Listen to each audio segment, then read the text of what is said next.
Assalamualaikum warahmatullahi wabarakatuh. Ma'asyiral muslimin rahimakumullah. Pada kesempatan kali ini kita akan membahas tentang surat Al-Kafirun. Surat Al-Kafirun merupakan surat Makkiyah. Surat Al-Kafirun ini yang berarti adalah orang-orang kafir. Mari kita bahas tentang surat Al-Kafirun ini. A'udzu billahi minasyaitonir rajim. Bismillahirrahmanirrahim. Qul ya ayyuhal kafirun la a'budu ma ta'budun wala antum 'abiduna ma a'bud wala ana 'abidum ma 'abadtum wala antum 'abiduna ma a'bud lakum dinukum waliyadin.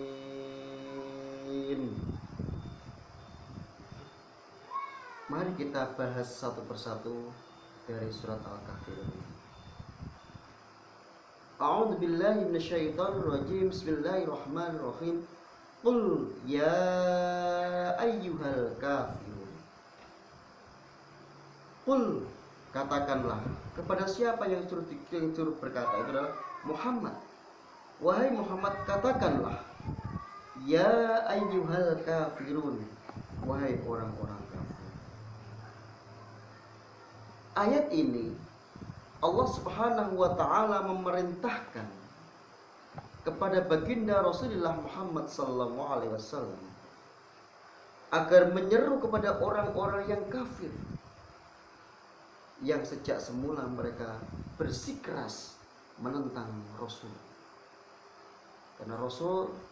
Karena orang kafir itu punya sifat yang mereka memiliki sifat keras kepala.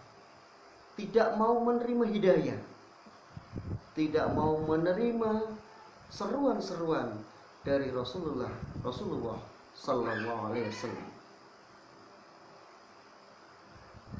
Apa yang disuruh pada orang kafir itu adalah ayat kedua, la a'budu ma ta'budun. Aku tidak akan menyembah apa yang kamu sembah. Wala antum 'abiduna ma'bud, dan kamu bukan penyembah apa yang kamu sembah. Pada ayat yang kedua dan yang ketiga ini adalah ibadah kita. Ibadah kita tidak bisa digabung dengan ibadah orang kafir, orang yang ghairu Islam. Kita hanya menyembah kepada Allah Subhanahu wa taala saja. Jangan sampai ketika kita beribadah, ketika kita menyembah, kita punya tedeng aling-aling dengan alasan pluralitas, dengan alasan plural, dengan alasan toleransi dan sebagainya. Dalam ibadah kita tidak boleh untuk menyatakan, menggabung-gabungkan ibadah kita dengan ibadah orang ghairu Islam, dengan orang non muslim, dengan orang-orang yang kafir. Kita menyembahnya pada Allah Subhanahu wa taala, sedangkan orang kafir itu yang disembah adalah berhala berupa kayu, batu yang mereka buat dengan sendirinya, berupa angan-angan mereka. Itu adalah orang-orang kafir. Kemudian di ayat selanjutnya Allah Subhanahu wa taala juga itu juga diserukan wala ana abidum ma'abattum, dan aku tidak pernah menjadi penyembah apa yang kamu sembah. Wala antum abiduna ma'abud, dan kamu tidak pernah pula menjadi penyembah apa yang aku sembah. Ayat kelima ini dijelaskan bahwa orang kafir yang menyembah berhala berdasarkan hawa nafsu mereka, Sedangkan ketika kita menyembah pada Allah, ketika kita menyembah Allah dengan cara melakukan sholat sesuai dengan ketentuan syarat dan rukunnya, yang ditentukan, siapa yang menentukan? Adalah Allah Subhanahu wa taala melalui Rasulullah Muhammad SAW. Oleh sebab itu, ibadat umat Islam dengan orang kafir tidak bisa disamakan. Para pemirsa rahimakumullah. Dan di ayat terakhir, di ayat yang ke-6 dijelaskan lakum dinukum waliyadin. Untukmu agamamu dan untukku agama. Ayat ini menyatakan kita dipersilahkan, kita mempersilahkan setiap orang-orang yang menganut yang berbeda yang kita yakini.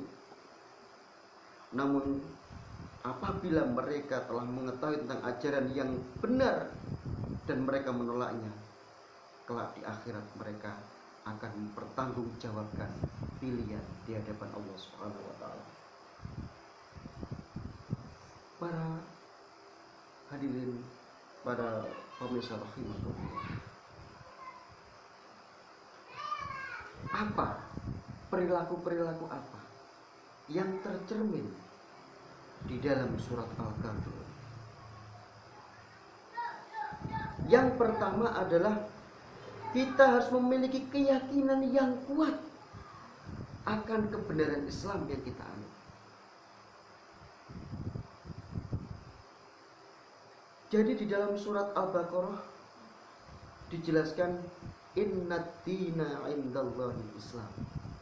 Sesungguhnya agama yang benar adalah agama Islam di sisi Allah.